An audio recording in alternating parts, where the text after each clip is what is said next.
Two guys of Minnesota sports flowing in their veins. Mackie and Judd on SKOR North and SKORNorth.com. Oh, it's good to be back, boys. It's good to be back in the movie review business. The draft hits and comes and goes, and that means Mackie and Judd and Declan start to fire up our cinematic adventures once again here. If you're new, this is Action Movie Rewind. We also have the Action Movie Rewind's close cousins, Rom-Com Rewind and Sports Movie Rewind, all as part of the Mackie and Judd Movie Rewind franchise. In this case, with Action Movie Rewind, we do deep dives into some of the most prominent action movies of all time. And today's journey brings us to Fast 5, the fifth installment, and maybe the most prominent installment of the Fast and the Furious franchise from 2011. Mm-hmm. And we'll get into, it's going to be in statements form. We kind of altered the format a year ago, so we'll do statements on this movie. We'll set it up, but since this is the return, this franchise has been on, not the Fast franchise, the movie review franchise has been on hiatus since the beginning of last football season. So we have, for sure, 12 weeks of movie reviews ready for you. We're going to alternate between action movies, rom-coms, because we got to get Judd's thoughts on romantic comedies, and some sports movies. Good ones. We've done somewhere between, like, I want to say 70 and 100 movie reviews over the last 3 years. And they're all just kind of like scattered throughout the Friday shows on Minnesota Sports with Mackie and Judd. So I started this yesterday. I'm working on setting up a new podcast feed with every movie review that we've ever done, going back to like the pandemic in 2020. So if you missed us doing Rocky IV a few years ago, boom, it'll be available in a podcast feed for you. So just so the audience knows, and it's not ready right now, but Rocky V, not so much. I'd probably skip that one. Although Rocky V would be a great one for the purposes of this show, because we look for movies that are flawed. They're flawed, or they're like there's themes that you can kind of poke fun at or have fun conversations off of, and that one has a bunch of them. But before we get to the Fast 5 review here's the list of movies that we have from now until basically Vikings training camp, and then we might keep it going, but it's definitely a summer thing for us. So Fast 5, Crazy Stupid Love, great movie. Jerry Maguire. We have not done Jerry Maguire as a sports or a rom-com movie. It's kind of both. Bullet Train came out last summer with Brad Pitt. Mm-hmm. The American President from 1995 with Michael Douglas, Michael J. Fox. Tin Cup. The 1990 version of Teenage Mutant Ninja Turtles. Oh my God, so jacked. Forgetting Sarah Marshall. Amazing. Mighty Ducks 2. We've done Mighty Ducks already. Mm-hmm. Skyscraper with The Rock, What Women Want, and Slapshot is the list of the next 12 weeks for us. Love it. All right. Any complaints? Any thoughts? No? I don't think so. As I said to you guys in an email, which I guess I'll bring to the show, last year we did Top Gun Maverick. That warranted an in-theater experience. I haven't really scanned the summer blockbusters and rom-com or AMRs that are coming out. So there could be a moment where maybe we pivot to one of those if it's necessary. But outside of that, I think that's a solid list of what to do. I don't know that there's any, that Top Gun was such a huge, huge thing culturally.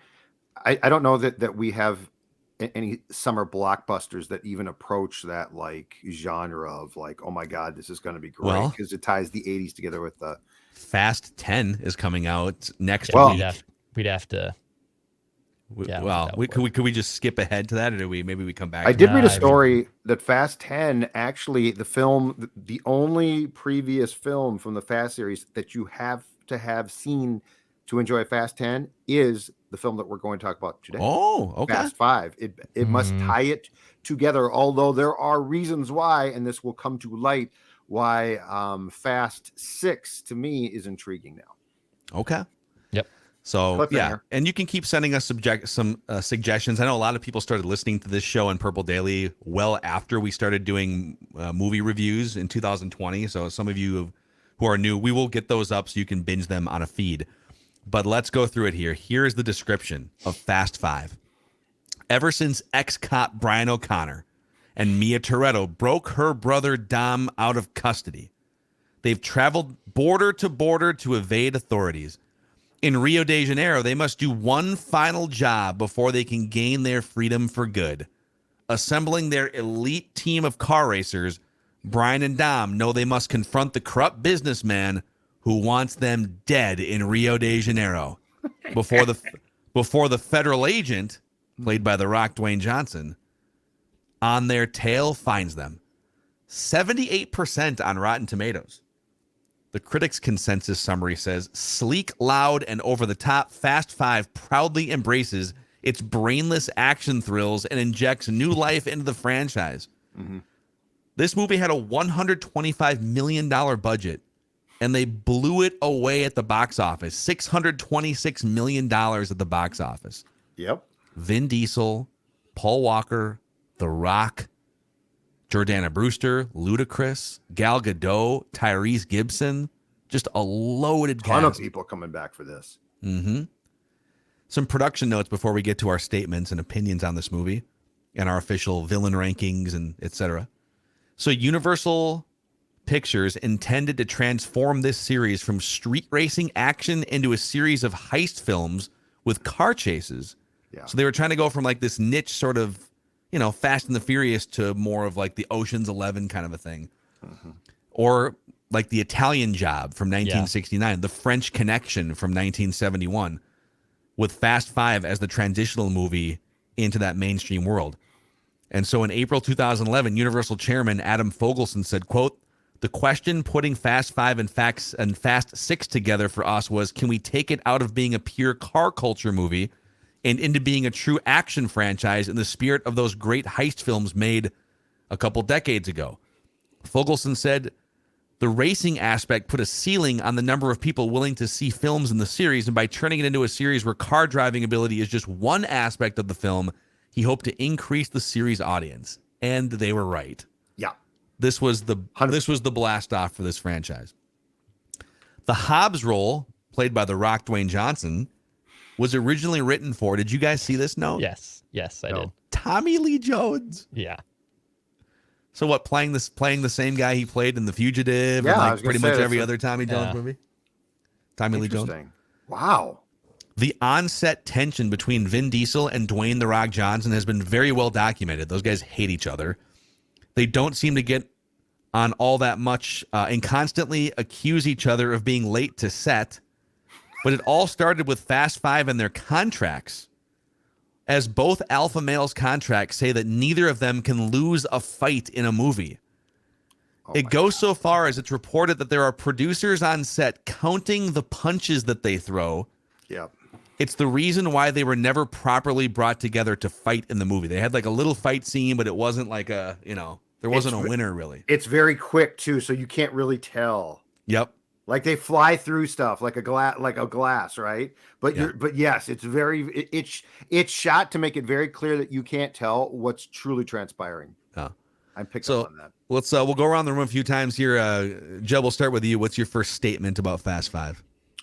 All that stuff is really because it's clear that it turned into sort of a buddy comedy / cartoonish thing. And it's enjoyable, but it's just the transitionary phase is clear. But my statement is this. I have never seen a film with such a huge heist about to take place where there is such a lack of urgency to actually get to said heist. And there's more beer drinking and celebrating in a warehouse. Like the way that they drag the film on, and there's enough action, it's justified. But like, instead of like this being a well-tooled plan, like everything's about the plan, right? There are countless scenes where they're just sort of hanging out, partying in Rio, having fun. Well, how about the scene at the end? Comedy. The whole thing's over and they wind up pulling the double switch with the vault, right? And I have a lot of questions about the physics of the vault chase. Oh, dude, especially if it's an empty vault, how does that thing not hit like a seal in the concrete and go flying over the bridge? I got a list here of the implausible. If we started to go down that path, this is one of the worst films we've ever reviewed, but it's not worth it. But I'm just saying, as far as the total lack of urgency to get to the actual heist, and the amount of just time with like subplots and Right. talking and drinking, that's my biggest takeaway. But then at the end of the movie, so they wind up back in the warehouse, right? They're drinking, they're hanging out. We just got done with this chase. There's $100 million in cash, right? I think that was the number. There's $100 million in cash in this giant vault that they have stolen and put into their warehouse. Yes. With no urge, they crack it open, the money starts flowing out, and they're all just like, "Yeah, this is great." They got the handprint from the girl's bikini. Yes, there's no urgency that, okay, maybe we need to like pack this money up and get the hell out of here as soon as possible. Talking about they never want to leave. Hobbs gave him the 24 hours of like, oh sweet, we got 24 hours to really Right, melt exactly. this, basically. Also, I'm coming for you. why are you giving them 20? If you're if you're gonna give them 24 hours, why not just give them forever? Yeah. Why would you make your job harder in that vein? And maybe we find out in Fast 6. I've never seen any of the future Fast and Furious movies, but Fast 6 very clearly has a storyline, but yes, it was hilarious. I've never seen guys with a heist entertain themselves more than this group in that warehouse. yeah. All right, Dex, what's your first statement?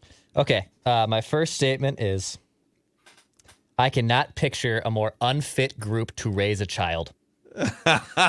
So let me be clear that I would probably risk being a fugitive if it meant I had to run away with Jordana Brewster to Brazil. I might take that risk. I love Jordana Brewster and I love Mia Toretto, so I might take the risk there. But in terms of what these people do and the lengths they go just to make their living, i.e. the job, we got one more job to do, which has always been the statement and the theme of all these movies. And now all of a sudden, Mia, while they're running away and like going from a very terrible place to like the middle of a jungle, she goes, "Yeah, I'm pregnant." Like she just announces her pregnancy in kind of a hilarious fashion. And then, up to the point of Judd where they're partying and Tyrese Gibson's character is like, he's like, "Oh my God, you're pregnant." And they're all jacked. They're all super excited for him. That poor child is going to have probably like the worst upbringing of all time. And then, of course, not even from the fact of because they'll have the money that's obviously stolen. I don't mean it from that thing, but just look at how these people live.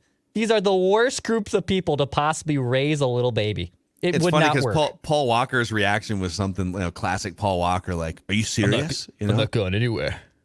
Yeah, he sticks his tongue down her throat and then says, "I'm not going anywhere." I'm not going Of course, anywhere. this is like just days before a $100 million heist of one of the biggest drug lords in the world, apparently. It's pretty funny. All right, my first statement is I love the way these movies flip who you're supposed to root for. This is one of the better anti-hero franchises in cinematic history, I think. And I was trying to make a list of some of my other favorite anti-hero movies where like the cops show up and you're mad. You're like, "No, get the cops out of here. I want the bad guy to keep doing what he's doing." You're basically rooting against the cops in these movies. Wolf of Wall Street falls in that category for me, where you're just kind of like, "Oh man, hopefully Leo can like crawl back into his home before the cops show up," right? Catch Me If You Can, another Leo DiCaprio anti-hero movie. Absolutely. It's great. Scarface, you're just like, "Oh, light him up. Yeah, light him up."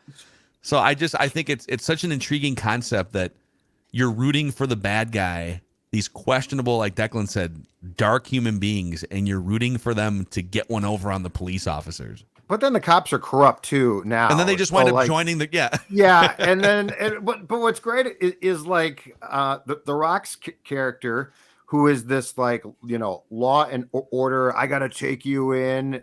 And then he's like, "If we're gonna get the son of a bitch, I'll help you." Yeah. All right, Shotgun Toretto. I mean, it's outstanding.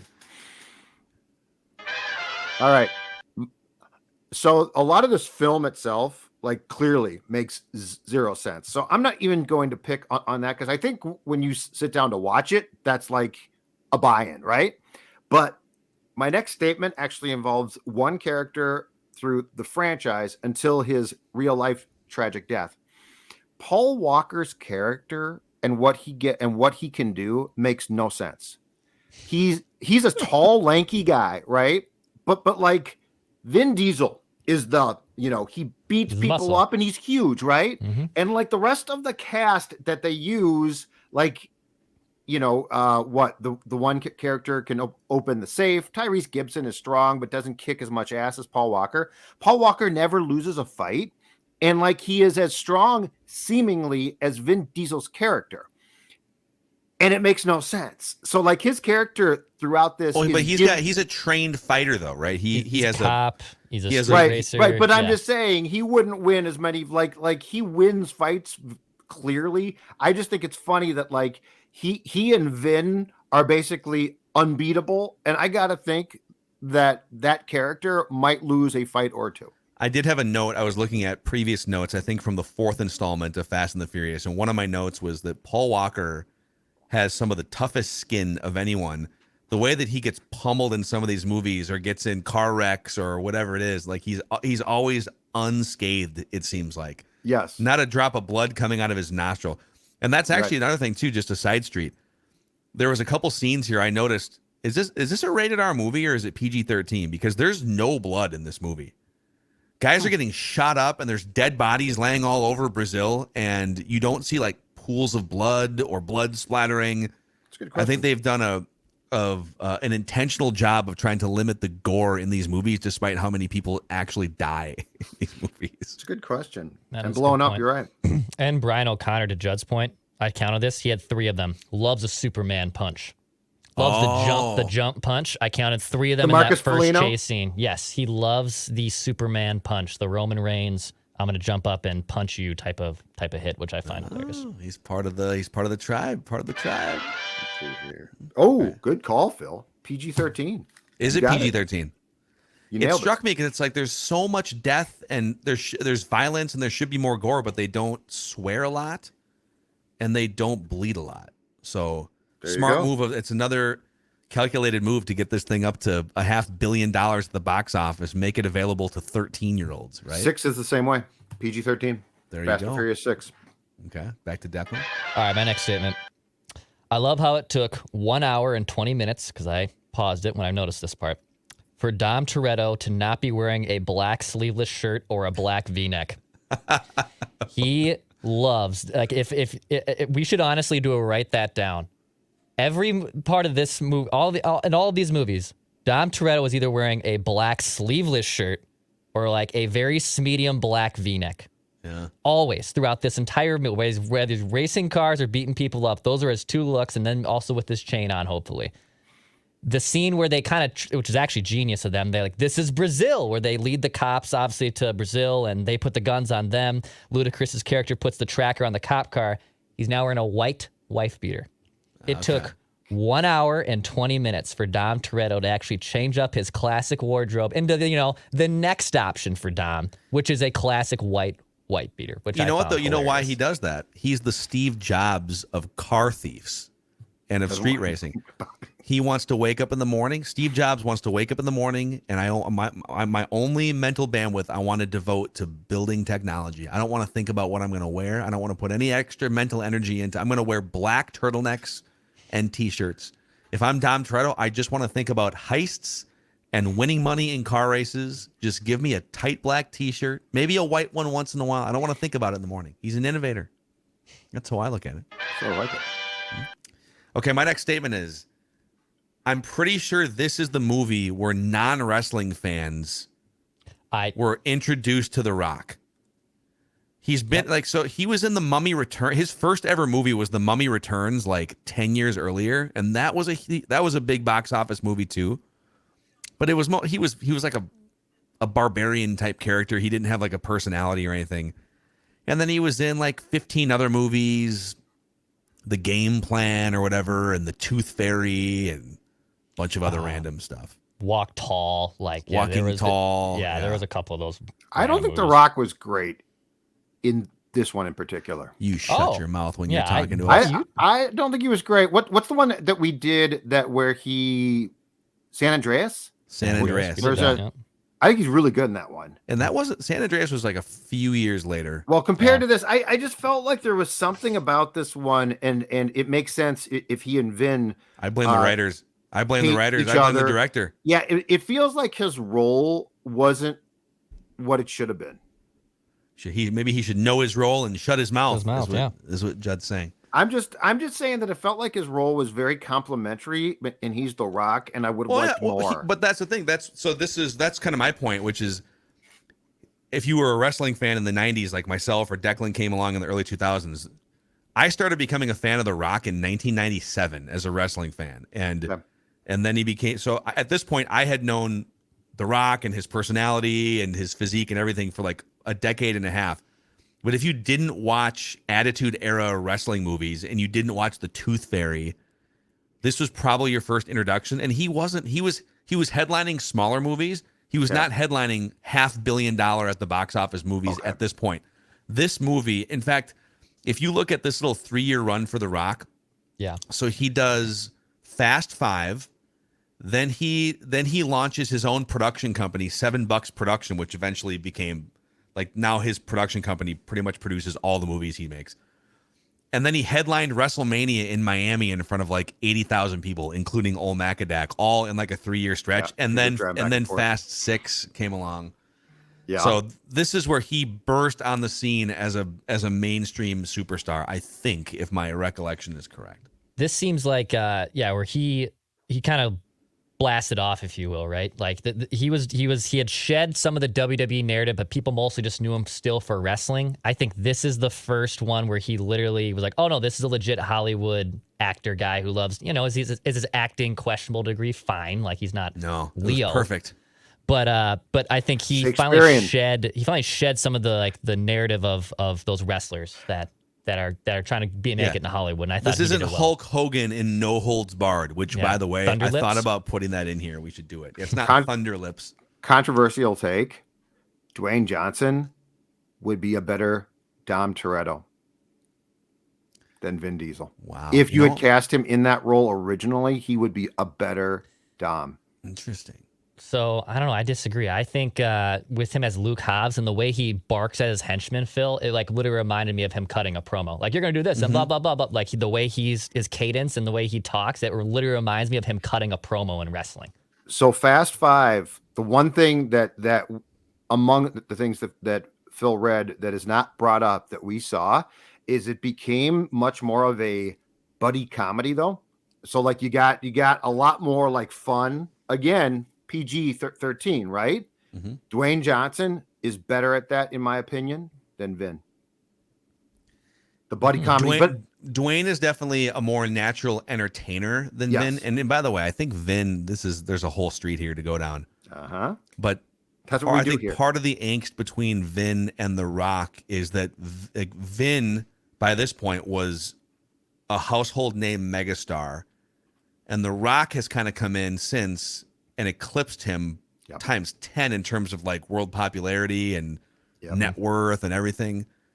And so I think there's a little bit of alpha tension between the two of those guys, and that Vin doesn't want to give up his spot as the alpha of this franchise, but like The Rock is the alpha of Hollywood. Yes. So there's a lot to unpack there. And it's also like, I feel like The Rock, he's one of the only stars, and maybe it's coming down the pipeline, but the guy has been in the public spotlight for almost 30 years. Played football at Miami in the early 90s, and then was one of the biggest superstars in wrestling, and then Hollywood and production. He's never had a scandal. Hell, his ex-wife, Danny Garcia, is now running his businesses. Yeah, they're like friends with his ex-wife even. Yeah, like they're cordial and stuff, yeah. So he's this, it's kind of crazy that he's gone through his whole career and there's been really no dust-ups. There's been no arrests. There's been no controversies, no court cases, He's nothing. Perfect. He's the perfect human. For now, anyways, until something comes out about him. I think his sense of comedic timing for a film like this beats Vin, but Vin has to be it now. So, anyway. I agree that The Rock is a brighter star than Vin Diesel. Yeah. And you didn't see it as much in this movie, but I'm guessing you probably see it going forward a little bit more. Right. Okay. All right. My next statement is this. Among all of the blood and gore and death in this film, the one thing that I was glad was that their friend Vince finally died. I can't stand that guy. Guy's an ass. He's an ass, and he's not a great character. Like he doesn't. It's just like, first of all, his character was supposedly trying to sell the chip back, which would basically undermine the entire thing, right? And then, like, after he does one thing to help Toretto's sister, then it's like, oh, you're part of the family again. Welcome back. And then they finally kill him. And even his death is unremarkable. Like he just gets in the car and he's been shot and then he dies. And it's just a boring scene. He's Randy Dobnak.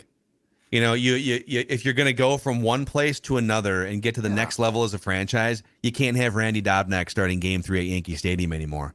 You gotta, I don't want to say kill him off because... But his death was boring too. It's like he's on the slab. It's like, okay, now it's personal or something. Like there was nothing about that character that I cared about, and I'm glad he died. Yeah, well, that's part of the challenge of this movie was how do we blend old characters with new characters? How do we take characters that were part of different Fast and the Furious movies even and put them into a mixing pot? Like, how do we get everyone together in an Ocean's 11 sort of way and carry some forward and get rid of others? Yeah. And make the franchise something that it hasn't been so far. And, Vince was, hey, he helped you get to the playoffs, helped you get to the box office, but he's not needed for Fast 6, 7, 8, 9, 10. And so you had to send him down to AAA. And outrage towards Vince is so boring too. But it's like he wants to fight him constantly. Brian got treated like crap by Vince in the first couple movies. No, I know. And he got he got the girl that Vince always wanted. So like there's naturally always gonna be that bravado of like, haha, bleeper, I got her and you didn't. I might have been tempted to kill Vince off camera, and that dude, see you later, bye. You mean you wouldn't even had him in the movie? Is that what you're saying? I would he got killed. I think he was a good pawn for where they needed to go. Okay, Dex. So we just briefly talked about it there, and we mentioned in our productions note. But yeah, this movie is the Ocean's 11 of Fast 5. That's literally, I had that written down throughout the middle of the movie. And even what really kind of solidified it for me, not just the callbacks and the reintroduction of characters like Vince or Gibson or even Gal Gadot, but for me, what really screamed Ocean's 11 moment was the bathroom scene where they explode that bath, which is the septic. Oh, God, that guy got out of there too, just whoops, I guess my pants. I would be puking. I would be just put me out right there. If I like Declan, we can just kill you. I'd be like, yeah, just kill me. I don't want to ever live with this for the rest of my life. That moment alone, how they cut the wall out, they put the sensor in there like that. I was like, this is Ocean's 11. I kind of was triggering towards the beginning of the movie with all the people coming back in. But that bathroom scene alone, I was like, oh, this is car racing. And there's the fun race, before the end of the movie. And then obviously the ending with the safe in the back. But really, this is just a heist. This is just a heist with all the gang getting back together. They're confident in their plan, just like Ocean's 11 is too. It's Ocean's 11 with fast cars. It is. That's what it is. You could have even said that in the Rotten Tomatoes summary of this movie could have been Ocean's 11 with fast cars and The Rock, Dwayne Johnson. Yeah. How does that bathroom though basically blow up and the cop just runs out like Declan said? He would have gotten shot in the air or something. And it would have been a cool scene. That's how you want to know how old Macadac felt in his old Seattle townhouse when he put a nail through a septic pipe. And the septic water started squirting down his arm as he held his thumb in the hole trying to figure out what his next move was. It was kind of like that scene. I love those two too, by the way. Those two guys, Hector and I forget the other guy's name. Yeah. Those guys are just great comic relief throughout the entire. Like, let's be honest, they go to Monaco, needed? Right? Yeah, like they're just kind of goofballs, but they're needed. They're needed. Yeah, you need guys like that. I have one more for now. Just Judd kind of brought it up already, but. Of all of the unrealistic things in this movie, the beginning of the movie, it seemed, and maybe we're talking about the same thing, but it seems like a really unsafe way to stop the bus. Dude. Okay, so you're trying to get Dom out of this prisoner bus, right? Oh. And so your strategy is we're all there, and they got to all be driving like 75, 80 miles an hour minimum on some desert road. And so their strategy is, let's derail the bus and flip it 100 times, going 75 to 80 miles an hour, and just cross our fingers that Dom lives through the crash and no one else gets hurt. We've got them all except for Dom. Like, how does Dom not have 15 broken bones and facial lacerations? My first note in my note section was opening scene. I don't know which is less believable. The fact Brian is able to flip over the bus with next to no damage to his car, it looked like. I mean, his car was probably, banged up, but it didn't look like his car got, crumbled. Or the fact they say in the news report, no one was killed. No one was killed in that bus flipping over 100 times? Dude, They're all caught, man. They're all caught. Well, how about the train? The train heist. Yeah, the train heist was awesome. You hook up to a train, and the train doesn't it took those. They've got the DEA on board, right? Because they're concerned. Yeah, they're all just they're drinking champagne and the DEA guys don't notice anything. Like you just would you? You wouldn't feel it, would you? It's a train, like you're rolling on tracks at 100 miles an hour, or whatever you're going. I think somebody would feel something. Are there side view mirrors that you can look at? Well, but I mean, they literally smacked and then they're sawing through it. I mean, I gotta think something would alert you. Brian. But anyway, yeah, this entire film, if you start to question it, it's no fun. So I just bought in. I said, screw it. I'm just going to buy in. I've just never seen so many people party in a warehouse in which they stay the entire time and for the most part never get caught. Yeah. Brian's face when they're going off that ridge with the car after the train heist, like, oh crap. It's classic Keanu and Paul Walker face of, oh man. And he's just he's ready for it too. I love how ready he is and they jump this scene. Yeah. And they jump. And that special effect was not good. No. You can see the cars are against a blue screen. Mm-hmm. Yeah. And they're rolling like that. That was one where I might have said, boys, it's 2011 or 13 at the time. I don't think they're going to buy this part. I think we need to do something different besides jump the cars into a canyon. Maybe the $125 million budget, maybe they were running up around $124 million and they were like, let's just let's go to a Hollywood studio, green screen this thing, not blue screen. Are you guys ready for the definitive villain rating here? Is there anything else, any other quick statements you want to get off your chest? Quick one for me was I love the callbacks to the previous ones too, where, we hungry. Tyree's character says, we hungry. He says that to him and Too Fast, Too Furious 2.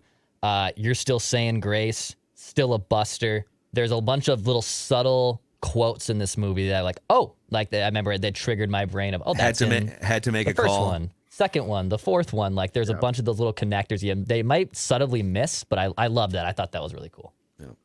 All right, so with these action movies, we have two different ranking categories on a 1 to 10 scale. The definitive villain rating, with the criteria being how iconic, ruthless, and charismatic is the villain. So we'll start there. All right, so here's my question for you guys. Is Reyes the villain? Yeah. Or is Hobbs the villain?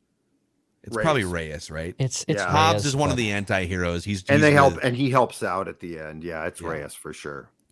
So Reyes is the villain here, and so we rebooted Action Movie Rewind, and we will, on that podcast feed, I'm going to try and post everything from the old version to the new version. Everything we've done, I'll put it on that podcast feed. But in the new rebooted version, the only villain to get a 10 score from all three of us was Cyrus the Virus from Con Air. Just great. And the next few are Castor Troy from Face Off, Dom Toretto from the original Fast and the Furious before he became an anti-hero, the aliens from Independence Day, Chong Li from Bloodsport, Surfer Bodhi from Point Break. At the bottom of the list are the British car-loving gangster from Gone in 60 Seconds, Arturo Braga from Fast 4, and Senator Trent from Hard to Kill are the worst villains that we've done. So on a 1 to 10 scale, how would you rate Reyes from Fast 5? Exactly the same as Arturo, what's-his-face from Fast 4. Exactly. The bad guy is inconsequential. He's always a moron who thinks he's smart. They're getting away with my money. Kill them now. It's just the franchise is so successful that you can have this stereotypical stupid character and it still works. So I do not give him to me, the villain, if he hadn't even been in the film, be like, okay, but it's still Fast 5. So anyway, same exact score for me. Well, it was a 3.3. So you want it to be a 3 or a 3? A 3? Okay. A 3. I just don't care. Okay. Yeah. Because I'm doing math here. So. Okay. It's amazing how incompetent some of these bad guys are in these movies where it's is this Reyes character really even needed? Right. He is because they're trying to steal his money for sure. But he does nothing. I love his death. He gets just, the hood of that car just gets rammed right off. That was kind of cool. Help but me. in terms of his impact in the film, he's a 3. He's a 3 out of 10. The Rock just shoots him. I actually went lower than you guys. I went 2. It's just for all the reasons you said. He's there as just a pawn on a chessboard for all the other characters. You have to have a villain of some kind. Yep. You don't want the villain to outshine Vin Diesel, Paul Walker, The Rock. And so he's just a mechanism for those guys to get their stuff in, to get their moves in, to get their lines in and everything. So that means it's a 2.7 composite ranking, which makes it the second worst or least noteworthy villain that we've done in the reboot here. All right, so now we get to, let me mark this down. Okay, 2.7. Okay, entertainment value, just 1 to 10 scale. How entertained were you watching this movie?